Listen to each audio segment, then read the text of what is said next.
ولم يولد ولم يكن له كفوا أحد أشهد أن لا إله إلا الله وحده لا شريك له وأشهد أن محمدا عبده ورسوله سبحانك لا علم لنا إلا ما علمتنا إنك أنت العليم الحكيم رب اشرح لي صدري ويسر لي أمري واحلل عقدة من لساني يفقهوا قولي لا حول ولا قوة إلا بالله العلي العظيم أستغفر الله العظيم.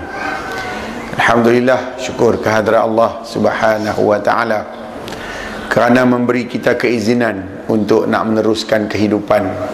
Maknanya ada lagi peluang untuk kita menikmati nikmat hidup. Tuhan bagi kat kita sampai pagi ni. Kalau dia ambil insya semalam, subuh hari ni tak jumpa dah. Jadi dia bagi kita panjang umur. Agak-agak kita lah, untuk apa Tuhan bagi panjang umur ni? Kita agak macam-macam lah, nak suruh kita buat ibadat, nak suruh yang tu, nak suruh yang ni. Dan sebenarnya Allah Ta'ala lah bagi kita peluang panjang umur ni sebab nak bagi kita mengecapi nikmat kehidupan. Sebab lepas pada ni hidup dia berlain dah, tak sama macam ni dah.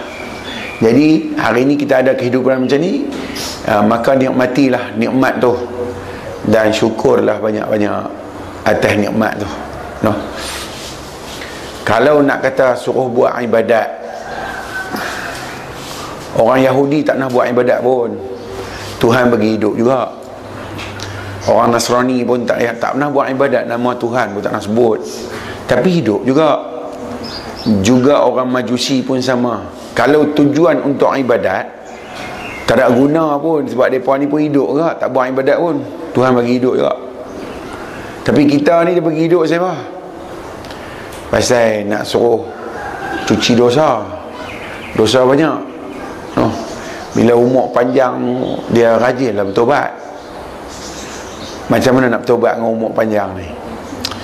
Dia tak tinggal semayang, no? Kita sehari kena semayang 5 kali sehari. Umum macam kita ni ambil yang semayang sehari 5 kali. Maknanya 5 kali kita duk cuci dosa kita, no? Nabi kata benda ni kepada sahabat, no. Solat ni seperti sungai yang berada di hadapan rumah seseorang. Nabi kata, lalu orang tu mandi sungai tu sehari 5 kali. Kemudian Nabi tanya, masih adakah sisa-sisa kotor pada orang tu? Sahabat kata tak ada. Itulah semayang, dia menghilangkan semua kekotoran. Jadi kita semayang, kita jadi orang bersih lah, orang yang bersih dengan Allah Ta'ala ni. Itulah Tuhan bagi panjang umur. Kalau nak suruh buat ibadat bukan rajin sangat pun, kan? Puas pelekoh nak buat, kena pelekoh tu, kena pelekoh ni, kena gempak dengan dosa. Tak gempak dengan dosa tak buat. Kena tawarkan dengan pahala, tak bagi pahala tak mau buat. Jadi tak mau buat lah kita ni. Tapi umur panjang juga, maka Tuhan sediakan dalam semayang tu kebersihan kita daripada segala dosa. Dan mengakulah tidak ada Tuhan melainkan Dia.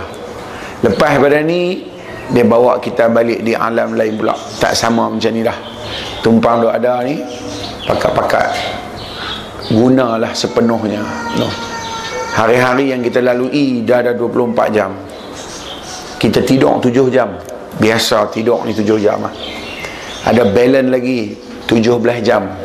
Ada lagi lebihan 17 jam.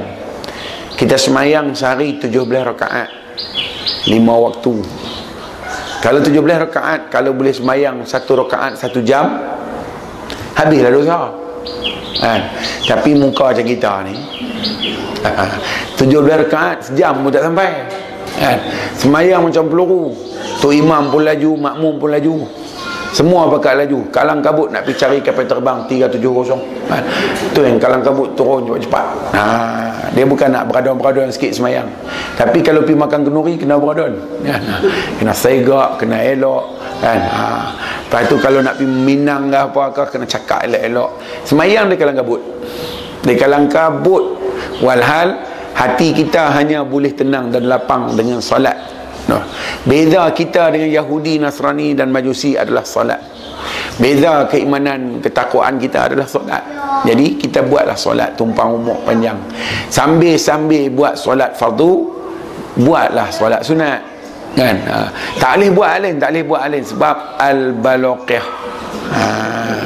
Arab kata lah, itu kita kata no. Al-balaqih ni sama al-penyegahan baik no. Buatlah qabliyah dengan ba'diyah, dua semayang yang kita boleh buat sunat. Nak buat yang lain tak apa rajin. Pasal apa? Al-maklum lah, mutaakhir, zaman-zaman hujung ni kahlut keadaan. Namun jangan tinggal fardu sudah. Kot sunat tak ada nak buat, fardu pun tak ada juga, melampau no. Kira cukup melampau. Dan kita bersyukur kerana Allah Ta'ala tak jemu-jemu bagi kita dengan rezeki. Saya kira kalau hujan turun tu satu rezeki yang cukup besar no. Sebab rumput-rumput semua pakat duk berdoa, tak larat dah mereka hangat, kan? Lembu-lembu kami semua pakat duk berdoa, tak larat duk kekah, rumput kering kan? Nak makan hak basah sama, dia turun main hujan, naik lalang pula, lupa nak mesin, masuk ke dalam rumah hamba, kan? Jadi syukur ada kehidupan lagi. Dan kat kiamat lagi minggu sudah, kan? Hari Jumaat minggu sudah pun tak kiamat lagi. Cuma hari Jumaat ni lah tak tahu kiamat ke tak. Sebab kiamat ni hari Jumaat. Jadi hari Khamis tu mau duk ketak lah, kan? Mau duk pergi masjid, mau duk minta ampun. Tapi tak tahulah, Tuhan saja yang tahu ni. Rasa-rasanya jap lagi lah kot je lah. Sebab Allah Ta'ala nak buat, dia bukan pakai kot tak kot, dia nak buat, dia buat ya no. InsyaAllah. Dan minta maaf main lambat. Kira hari ni hari pertama main lambat, sorry. Pasal apa? Tadi saya kena duduk program, saya ni mempengurusikan program gotong royong kubuk bagi daerah Sidam no. Jadi saya kena jadi ketua lah, kan? Kena pergi duduk langut juga. Sekali mereka tak main, kan? Saya tak mesin apa rumput apa, tapi duduk langut. Mereka main, tengok saya ada, mereka pun pekat main. Mereka mesin, saya cungit lah, kan? Tu pun lambat. Macam doktor saat ni, saya pecut 13, 14, tapi tak ada kereta kot tu. Habis kereta berhenti, kereta jalan semua saya potong. Walaupun kereta saya tu longgak-longgak sikit, tapi tak kira potong enggak, jadi cepat sampai. Tapi jalan belakang ni alhamdulillah kereta tak banyak. Cuma roadblock ada tadi tu, kan? Tengok polis tu tak break, kan? Kalau dengan polis ni takut sangat, heran semua no. Cek tali pinggang, semua cek. Lega. Baiklah konon. Wahai bawa macam pelesik ni no. Pasal apa? Bukan sengaja, ada hal no. Jadi saya minta maaf lewat sikit no. Baik. Hari ni mai kita sambung cerita Al-Hikam, ilmu hikmah yang dikarang oleh Syekh Ahmad Ibnu Athaillah Al-Sakandari. Cerita bab yang ketiga. Ni cerita qada dan qadar. Dia cerita, tengok dia cerita macam mana. Hak ada buku, belek buku. Hak tak ada buku, dengar. Tak usah duduk bersembang. Saya lagi dia tak faham. Satu orang sudah sembang, lain-lain semua dengar. Kalau Tok Khatib cakap, kita pun cakap, siapa nak berkhatib? Jadi kita buka dengar no. Anak cakap, mak cakap, siapa nak dengar? Anak kena dengar, mak cakap. Hari ni ayah cakap, anak-anak kena dengar. Masalah lah jadi ayah, sagi turun jadi anak. Lah ni kalau jadi anak, mereka tak mau dengar. Jadi ayah, mereka dengar. Turun sagi kalau jadi ayah, mereka minta duit. Jadi anak, mereka bagi duit. Selamat sikit. A'udzubillahi minasyaitanirrajim. Bismillahirrahmanirrahim. Kata Syekh Ahmad Ibnu Athaillah dalam syarah yang ketiga, dia sebut sawabiqul himamin la takhriqul aswar wal aqdar. Kata dia, kekerasan semangat atau perjuangan itu tidak dapat menembusi tirai takdir. Kita rukun Islam ada 5, rukun iman ada 6. Percaya kepada Allah, malaikat, kitab, rasul, qada, qadar, dan hari kiamat 6. Jadi tajuk ni tajuk yang kelima, iaitu rukun iman yang kelima, percaya kepada qada dan qadar. Mula-mula kita kena faham dulu apa dia qada. Qada ni ketetapan yang Allah tetapkan di azali. Suatu perkara yang dia nak buat, dia tetap dah dalam ilmu dia, maka disebut dengan qada. Satu lagi dia panggil qadar. Qadar ni pelaksanaan apa yang Tuhan tetapkan tu. Maka dua ni lah. Dan apa yang Tuhan tentu kita tak tahu, sebab yang tahu Allah Ta'ala saja. Maka dia kata di sini kekerasan semangat, maksudnya orang yang mujahid, orang yang nak berjuang, sama ada menegak agama atau apa saja, ada semangat kental dia nak buat. Namun kena ingat, semangat yang kental tu pun masih berada dalam takdir Allah. Maknanya ditentukan oleh Allah. Jadi kita tak boleh nak tentu sendiri dengan semangat tu. Semangat tu telah ditulis dan diatur oleh Allah Ta'ala. Cuma untung sebab dia tentukan kepada kita menjadi orang yang mujahid, orang yang suka berjuang menegak agama. Itu ketentuan dia. Alhamdulillah. Sebab kita nak tentu sendiri tentu tak mampu. Dengan doa pun tak mampu. Sebab semuanya Tuhan buat. Jadi tak boleh tembuih walaupun orang kata aku nak berjuang mempertahankan agama aku. Kena ingat duduk dalam takdir tu saja. Diberi pilihan, Allah Ta'ala memilih dia untuk berada dalam takdir yang baik. Jadi tak bolehlah rasa bangga dengan apa yang kita buat, kerana itu adalah ketentuan Allah. Kita tak boleh tentu sendiri. Kalau kita boleh tentu sendiri, tentu kita nak tentu yang baik-baik, kan? Paling tidak pertama nak tentu kita jangan tua. Mudah selalu. Gaya nak tua, mudah balik. Gaya nak tua, mudah balik. Jadi tak ada kubur. Pasal apa? Semua tak mati, kan? Asyik duk muda bila nak mati. Kedua, tentu untuk tak mau sakit. Gaya nak sakit, kita tentu jangan. Sihat. Alam lintang bukan habis. Pasal apa? Pasal di luar Allah Ta'ala tak menjaga ketentuan tu, kita yang jaga. Jadi tunggu balik habis, ya, kan? Oh, kita berdoa lah Tuhan bagi. Kalau dengan doa Tuhan bagi pun lintang bukan habis dunia ni. Sebab doa tak boleh mengubah takdir. Kalau doa boleh mengubah takdir, saya bagi contoh. Ibu-ibu semua, bapa-bapa, dengar dan pikir-pikir contoh ni. Saya kerja motong getah.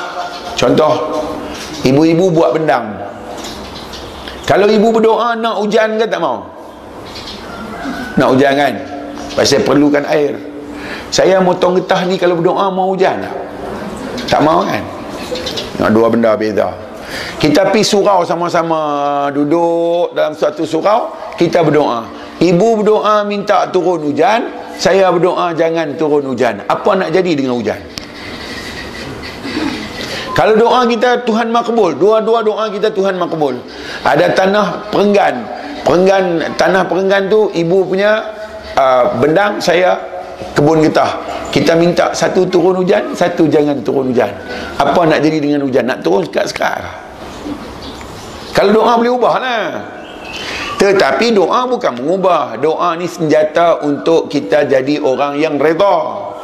Doa ni menjadikan kita orang yang tak gundah gulana, tak jadi manusia yang cepat putus harapan. Doa ni memegang jiwa, menguatkan jiwa kepada Allah Ta'ala.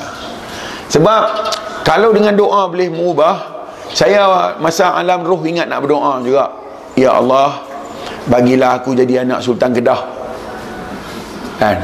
Tuanku Abdul Halim Muazzam Shah, ibni almarhum Tuanku Badli Shah. Kalau saya jadi anak Sultan Kedah, lah ni tuanku jadi agung, tentu saya jadi raja muda. Paling tidak hak mana saya meluat dalam Kedah tu, get out.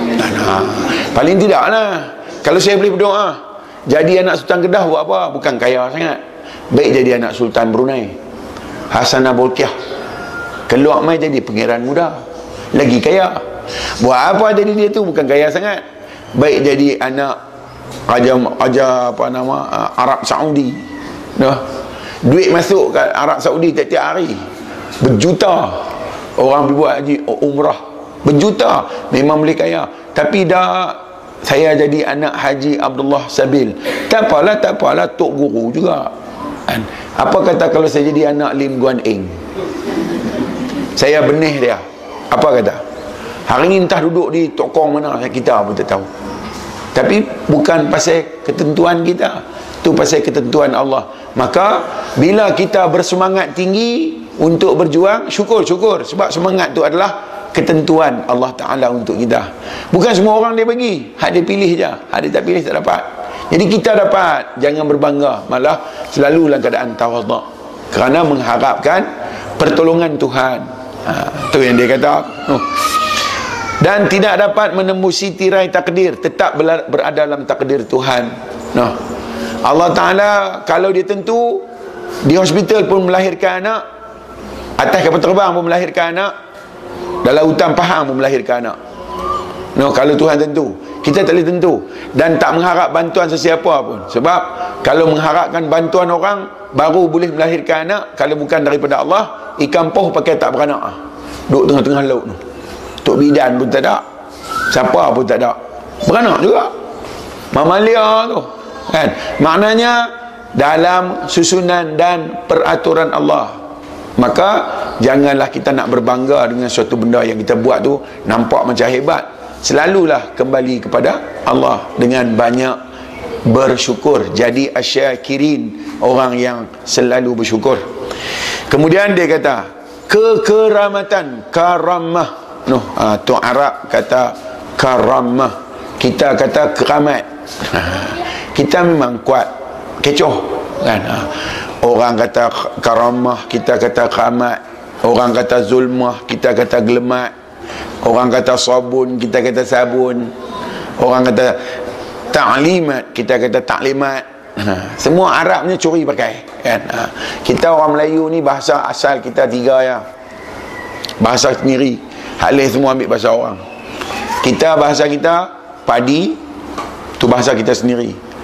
Babi, besi, 3 ni. Lain semua pinjam. Baju kot pinjam lah, orang tua hanya pinjam. Kasut bot dah, kasut bot pula kan. Pintu gate dah, pintu gate pula kan. Kita punya perangai lagu tu lah, suka tambah kan, suka perkorang. Nama Ismail panggil nak idam tak boleh, nak tulis ke mana ni kan. Nak buat tanda dah tak ada dah kan. Nama Ja'far panggil Pak P-A-R-K, Pak, taman lah, taman kan. Nama Husin Cin. Kalau pasal tukar cukup pandai, nak betul balik tak ti, you know. Jadi karamah ni berlaku dekat orang biasa, benda yang luar biasa. Apa dia? Benda-benda yang orang biasa tak buat, kita boleh buat, maka dia panggil karamah. Kalau dekat Nabi dia panggil mukjizat, kita dia panggil karamah. Contoh dia, boleh berjalan di atas air tanpa basah, tanpa kena di kaki berayak tu, pijak tak tenggelam. Tu karamah lah. Jangan duk pitrai tak pergi lemah kan. Ni orang hak Tuhan bagi betul. Dia ada arwah bapa saya Haji Abdullah Sabil. Orang tua ni Allah Ta'ala bagi kat dia ilmu karamah ni banyak sungguh. Satu hari burung ke katak, burung ayam piru satu hari dia tahun 1964 cerita ni berlaku. Saya tak hadir lagi ke dunia ni. Anak saudara dia arwah Haji Ismail ceritalah, kira pupu saya lah. Aku dengan pakcik hang tahu, dengan ayah hang, kami pergi ceramah bersyarah di mana, di Bidung. Masa tu kalau Bidung dengan Sungai Petani cukup jauh jalan pula, jalan gelap kok getah semua. Dia naik motor Honda Belly, Honda lama tu kan. Pergilah ceramah Isya. Lepas Isya ada syarah Maulidur Rasul. Ayah pun pergilah, arwah bapak saya pergi dengan Haji Ismail ni. Bila pergi belah balik, sampai lepas sikit daripada Bidungnya, tak sampai Sungai Lalang lagi, minyak habis motor. Lepas tu dia kata kat sepupu saya ni, ni macam mana, nak tolak ke aku nak tolak sampai Sungai Petani tu, gila ke apa? Ni bukan dia kerja ni kedai minyak mana ada malam-malam ni. Dia kata, habis tu cik macam mana? Tisat aku nak fikir tengok macam mana boleh buat. Bapak saya kata. Lepas tu dia kata kami tuntun. Malam tu bulan cerah sikit, kami tuntun agak 1 kilometer dah jauh. Jumpalah bendang. Tepi bendang tu ada katur, ada tali ayak kecil yang parit. Bapak saya kata dekat Ismail ni, hampir ambil daun keladi dekat tepi tu, ambil buah ayak longkang tu. Bila aku tanya, hang kata minyak Shell. Bila aku tanya apa dia minyak Shell. Hanya dengan dia cakap banyak, abang tu sudah. Dia pun ambil daun keladi, bubuh ayak tu, Bapak saya buka tangki minyak, tangki motor tu. Tanya dia, apa dia tu? Shell. Dia kata, minyak Shell. Wak mai. Ambil ayam tu, buh dalam tangki minyak tu. Tutup. Dia adalah doa-doa dia. No. Hak ni semua tak boleh ajak. Esok kedai minyak semua tutup. Ajak ni mau mengarut semua. Pergi beli bagi orang pun cari makan juga. Kira dengan puak-puak ni sekali lagi, dia ambil minyak ayak bendang, dia kerja buh lentung, dia kerja jampi jadi Shell semua penat. No. Dia buh, dia kata dekat mai, jangan buka dah kalau hang pakai motor ni, jangan buka tengok tangki ni dah, biar sampai bila-bila. Tutup, start, jalan. No. Jalan sampai rumah. Yang sepupu saya duduk mikir, kalau aku tak gila, orang tua ni gila. Tak pun motor ni gila, aku tak tahu kat mana satu, tapi macam gila ni. Ada ayak boleh masuk dalam tangki minyak. Ni lah nama dia karamah. Jadi cerita, bapak saya pergi Kelantan, tinggal motor kat dia. Dia terlupa, pergi buka nak buang minyak, buang habis motor, tak boleh pakai. No. Ayak habis turun masuk dalam karburetor. Nampak? Ni karamah. Hak ni Tuhan anugerah. Bukan boleh duk mengaji hak ni. Hak ni Tuhan bagi. Allah Ta'ala bagi dekat siapa-siapa yang dia mau. Nah, bapak saya juga dengan Haji Ismail ni kerap dia duk kena peristiwa macam ni. Balik pada Ijuk Perak. Balik pada Ijuk Perak tu jauh, naik motor pergi. Balik mai lapang. Bila lapang nak berhenti makan. Duit depa bagi duit RM50. Malam-malam hari siapa nak ada, zaman tu duit besar lah, kira RM50 ni. Macam mana ni? Tak tahulah, saya dua biji dah waktu jenis pakcik oi. Rokok sekotak, ayah saya rokok 2 kotak, waktu jenis biji, teh ais seorang segelas. Dia kata macam ni, hampir di luar tu, jalan-jalan sat tak mana-mana, hang tengok, hang jumpa daun, ambil daun tu mai kat aku. Dia keluar, dia kata buat pula dah orang tua ni, daun pula dah. Ambil jumpa lah daun pokok kering tepi jalan tu jatuh selai. Dia genggam. Hang abang, aku genggam ni not berapa ringgit. Ni abang, not 10 pakcik. Buka 10 tu hang pergi ambil duit ni, ambil bayar.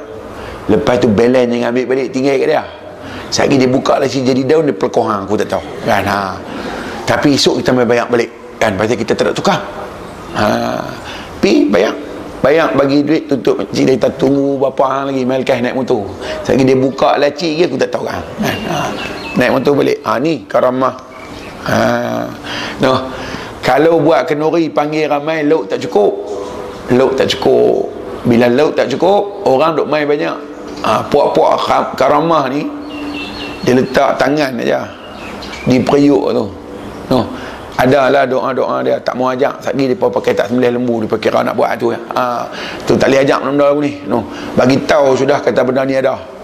Dia buat cedok jangan tengok, cedok dia takkan habis. Main lah berapa ribu orang pun tak habis. Sampai habis kenduri. Tapi dengan syarat jangan tengok benda tu. Cedok. Duk ada situ lah. Ni lah dia panggil karamah. Terjadi pada orang-orang biasa, bukan